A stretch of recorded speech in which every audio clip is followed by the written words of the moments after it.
ஸ்ரீராம ஜெயம். இன்று குரு பூர்ணிமா, ஆடி மாதம் பௌர்ணமி திதி. ஸ்ரீ வேதவியாசர் அவதரித்த தினம். ஸ்ருதி எனப்படும் வேதத்தை 4ஆக தொகுத்தவர் மற்றும் ஸ்மிருதி எனப்படும் 18 புராணங்களை அருளியவர் வேதவியாசர். பிரஸ்தானத்திரயம்னு சொல்லப்படுகிற 4 வேதங்களின் தொகுப்பு கீதை, பிரம்மசூத்திரம் இவற்றை அருளியவர் வேதவியாசர் தான். இதிகாசமான மகாபாரதம், அதிலிருந்து பகவத்கீதை வழங்கியவர் வேதவியாசர் தான். இந்த வியாசருடைய அவதார தினம் வியாச பூஜையாக எல்லா மடங்களாலும் அனுசரிக்கப்படுகிறது. வேதவியாசர் தமிழ்நாட்டில் வடசென்னையில் வியாசர்பாடிங்கிற இடத்துல சில காலம் தங்கியிருந்ததாக சொல்கிறாங்க.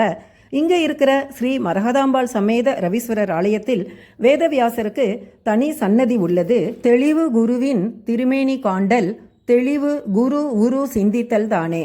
ஸ்ரீராம ஜெயம்.